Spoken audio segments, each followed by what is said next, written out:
এখানে আমরা দুটো হেডিং দেখতে পাচ্ছি। উন্নতি কোণ, যাকে ইংলিশে বলছে অ্যাঙ্গেল অফ এলিভেশন, এবং অবনতি কোণ, যেটাকে ইংলিশে বলা হচ্ছে অ্যাঙ্গেল অফ ডিপ্রেশন। এইখানে এই ছবিতে দেখো, এটা হচ্ছে গ্রাউন্ড। এইখানে কোনো একটা ছেলে দাঁড়িয়ে আছে, সাপোজ তার চোখটা এইরকম জায়গাতেই আছে। এবার এইখানে একটা বাড়ির উপরে এইখানে কোনো একটা জিনিস রাখা আছে। তা ছেলেটা যদি এই জিনিসটাকে দেখতে যায়, তাহলে কেমনভাবে দেখবে?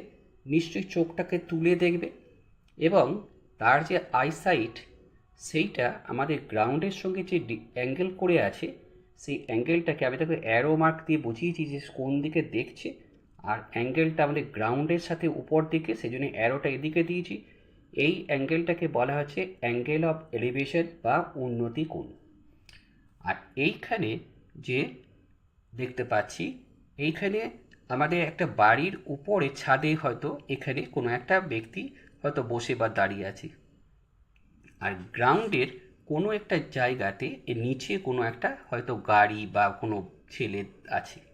তা সে তার চোখের দৃষ্টিটা কোন দিকে নামাবে? নিশ্চয়ই নিচের দিকে নামাবে। তখন সেটা এই যে এটা হরাইজন্টাল লাইন, যেটা আমাদের, যেটা এর সঙ্গে যেটা সমান্তরাল করে আছে লাইন, তার থেকে যে আমাদের কত নিচে অ্যাঙ্গেলটাকে, কতটা চোখের দৃষ্টিটাকে নিচে নামাবে, অ্যারো দিয়ে আমি বুঝিয়েছি। এই অ্যাঙ্গেলটাকে বলা হচ্ছে যে অবনতি কোণ বা অ্যাঙ্গেল অফ ডিপ্রেশন। যেহেতু এটার সঙ্গে এটা সমান্তরাল এবং এটা ভেদক, তাই এই অ্যাঙ্গেলটার সঙ্গে সচরাচর সমান হয়। কিন্তু যদি অবনতি কোণের অঙ্ক থাকে, তাহলে সেক্ষেত্রে আমাদের কিন্তু অবনতি কোণটা দেখিয়ে দিতে হবে।